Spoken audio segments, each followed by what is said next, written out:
back, and today we are doing the warrior archetype or the warrior spirit or the warrior energy as you've come to understand these teachings. And this one is very interesting to me because warrior energy is associated with a strong woman. And as you know, we are slowly but surely moving away from the Mbogodo, from the strong woman, because oh my God, we are exhausted and we don't need to be carrying the strong woman, the strong Black woman, into the next generation. And so I was thinking, I wonder how this is going to land, but it's actually not the same thing. The thing that's making us tired, the thing that we need to get rid of, the thing that we need to slowly move away from, the strong Black woman that we need to move away from is the one who is highly, highly masculine, who is hyper independence. The warrior archetype is a completely different story altogether. The warrior is not about that strength. It's not about the masculine energy of provision, of protection, of overworking, of production, production, production. The warrior is something else completely. And I think you're going to love it and you're going to have to cultivate it. And already a lot of us South African women have that warrior, but maybe this video is going to help you distill it a little bit more and understand its true nature and understand when to use it and when to not use it. And the warrior energy has similarities with the dark mother, but the dark matter is completely different. I mean, the dark matter rises when the nation needs her. And the warrior is almost like the day-to-day, everyday handling of the necessary battles.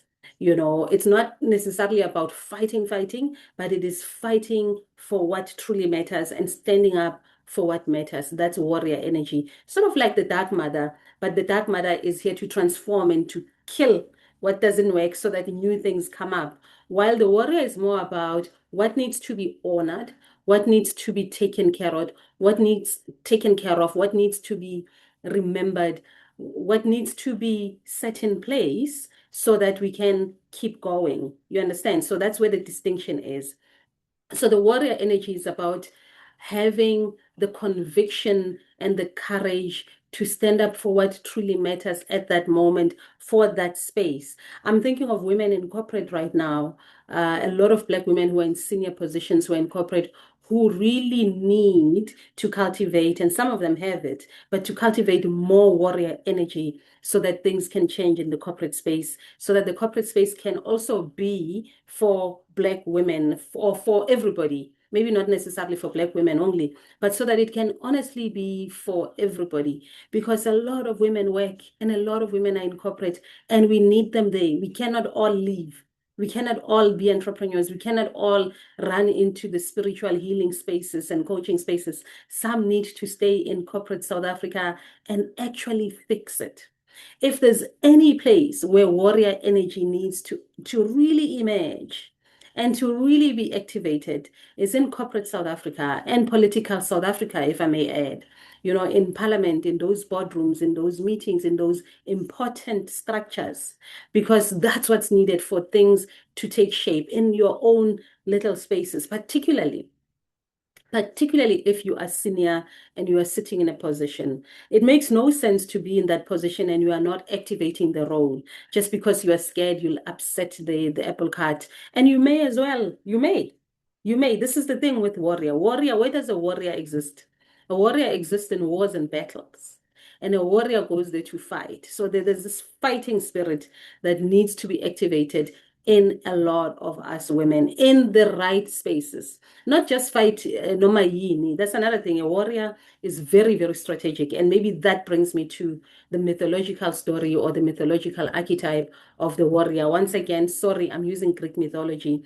The most well-known warrior archetype is, or mythological character, is Goddess Athena.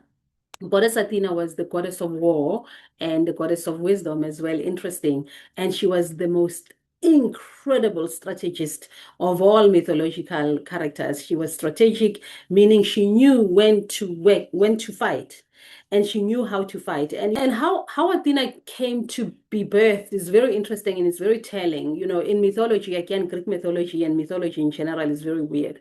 So Athena is said to have been birthed from the head of her father Zeus. and she was birthed already grown up. So she didn't go through childhood, which tells you that we are dealing with an adult energy and a strategic energy, and which means that she came prepared. She didn't have to go through the childhood, um, forming and whatever. And it's an energy that is decisive, an energy that is strategic, an energy that is ready for war. And so Athena in the mythology, she wins many battles and she plans many of them, and she is wise in which one to go for and in which one not to go for. And that's what you want to take. The warrior archetype or the warrior energy that you embody it when you are called. Like all the archetypes that I've been talking about, you activate it or embody it when it is necessary. So what does this warrior energy really come with? What is it that tells you that this is a woman in her warrior energy? She is in warrior vibes, and she is not leaving any prisoners, or she's not taking any prisoners. And let me put on my glasses so that we can get into my notes so that I don't go off a tangent or I don't forget important points. Okay. Okay, so corporate South Africa, political South Africa are stages where this warrior energy can be activated, like I said. But what the warrior energy really is about standing up for something that you truly, truly believe in, and you are willing to go to war, meaning you are willing to be uncomfortable or inconvenienced for that thing to pass. Are you with me? So if there is no form of discomfort to you or some form of inconvenience because you are literally fighting for this thing, again, this is where it sort of mirrors the Dark Mother.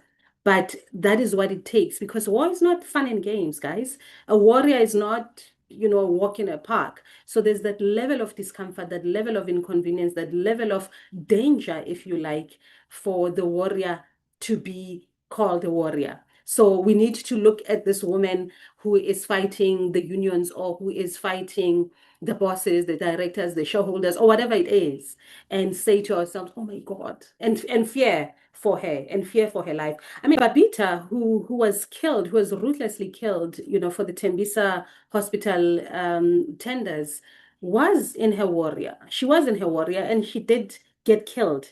So there's that element of danger that we can't romanticize when we're talking about the warrior energy. So it is not child's play. It is not fun and games. It is serious. It is for a greater cause. It is beyond you, and you need to know that there's going to be some form of discomfort, some danger, some uncomfortability, some inconvenience in your life, some struggle of some sort, and you still go for it. Are you with me? That is what it means to be a warrior. It is not just talking or being what do they call it, a thumbnail warrior. It is serious. It is when you get into the battlefield and knowing that you may die. I think Babita's example is probably one of the best, sadly so, and other whistleblowers, sadly so. But that is when they are in their warrior state. Okay. So how does it come out in other, areas? How do you know that there's a warrior energy present in this woman? Is when she's willing to have uncomfortable conversations with the powers that be. So it has to be like some serious war, because you're a warrior. You're in your warrior stage. So you know that it's going to be uneasy, but the conversation has to happen. It's when she stays committed, even after other people have left. Let's say you start a movement to uh, deal with a particular aspect, whether it's at work or it's in your community or it's at church or it's whatever, and you keep going. You keep going, and people keep falling off, because people do. If it's not their mission, it's not their mission. If it's not they're not the warrior in charge, they're not going to carry it for you, but you still go. You are highly disciplined, you are highly motivated, or you have the stamina to take it. You can take the criticism that comes with it, because they're going to be detractors. If you can take the criticism and still continue going, then you know you are in your warrior mode, and you know that the cause is bigger than you. If you choose to just go the long distance for whatever particular cause, you know that you are in your warrior mode. And right now, I mean, I use corporate South Africa for a purpose. I just feel like the warrior energy is not there yet, but I feel like it's going to change. I feel like it's slowly changing. There is this young lady who wrote the book, We Are the Ones We Are Waiting For, who was taking corporate South Africa on in her book. I just forget her name, I'll probably put the name in text here because it just skips my mind. But she was in her warrior mode and it became bad, it became inconvenient, it became uncomfortable, and she was kicked out. That is warrior energy. And once again, not everybody can be a warrior, not everybody is required to be, but when Hayu Libani, when it's facing you, you can't run. You shouldn't run. Otherwise, you are leaving a battle that you should be fighting, and then it creates a bigger war. Are you with me on this? So when an energy is presenting itself, or when a situation presents itself asking you to activate a specific energy, I think it's best to heed the call. And the problem is that many of us don't know what energy is trying to be evoked, what energy is being activated in us, because we live in this world that requires us to wake up in the morning and go to work and hustle and make money and live in fear and so on and so forth. And so sometimes our senses and our energies that live in our bodies, we cannot hear them. We don't know what time it is. We don't know if it's the lover time. We don't know if it's the warrior time. We don't know if we are in our queendom. Even if you are in a leadership position, you don't know that you are in your queendom because we don't know these things. We were not taught these things. We're not told that as a woman or as a human being, there's time for this and a time for that. There's a time for this and a time for that. Ecclesiastes is speaking about such things when it says it's a time for this and a time for that. It's different energies. When it's time to plant, you can't harvest. When it's time to die, you can't live. When there's time for everything, and there's time for these archetypes to be activated in us. Sometimes those archetypes last long, others it's a short time, and then you move on to the next one, and the next one, and the next one. So yeah, the warrior is not necessarily a woman who fights for everything, but it's a woman who chooses a mission and fights for it and go for it till the bitter ends. And you know that you are in your warrior mode if there's something like that. So again, like every archetype, there is the shadow side. So the shadow side of the warrior is that she does get hardened. Whatever mission you were on, sometimes it goes on for so long that it hardens you. So if you are in your warrior, there's a particular cause, there's a particular principle you're standing for, there's a particular value, keep checking, keep checking with people you trust, keep checking with your coach. If you have a coach, keep checking with your therapist, just so that you are not hardened. And also keep activating the lover, from time to time, just bring the lover up so that you soften a little bit, so that she gives you the power and the life and the vitality to go and do the warrior thing in, let's say, the workspace. But at home, you make sure you are the lover. You make sure that you cultivate certain things to counterbalance that. So that is the shadow side. You can harden. The other shadow is that you can become way too defensive, such that you can't take reason, you can't listen to anyone, you can't take criticism proper. It's just defensive, and then that's just, yeah, that's a bit destructive. The other is obviously controlling, trying to be overly controlling because you want this way, my way or the highway. Another shadow of the warrior is wanting to fight every battle. Some battles you lose because you have the bigger thing, which is the war, right? So sometimes you just want to fight every little battle, every little thing. Some things just lose, let them pass, let them pass. So sometimes the shadow is wanting to fight everything. And lastly is thinking that you don't need anybody. The warriors like to think that they can fight alone, and that's part of their downfall usually, which then leads to paranoia, not trusting anyone, thinking everyone is the enemy, saying things like, bring your enemies closer type of thing. So it can make you a little bit paranoid, the shadow side of the warrior. But all in all, it is a beautiful archetype. It is a beautiful energy to cultivate when there's a cause for it.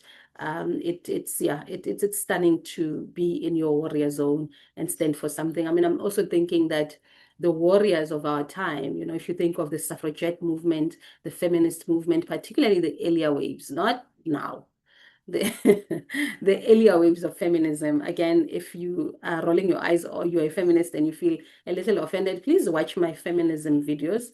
I created 3 videos. I am a former feminist, so I'm talking about something I understand.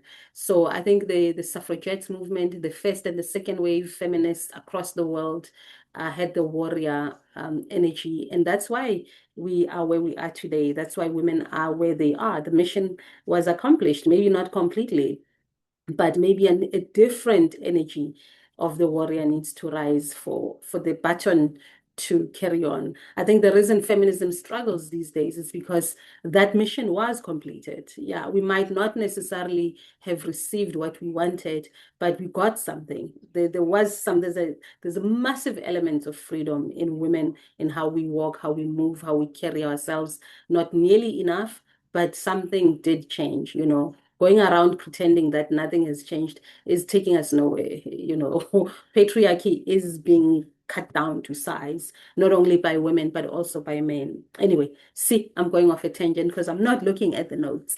All right, I think that's it from the warrior energy. I hope you appreciate it. I hope you cultivate it when you need to. And then I'll see you with the wise woman, the final two that I obviously love, the wise woman and the healer. Hmm. And with that, this is my story. I cannot wait to hear yours.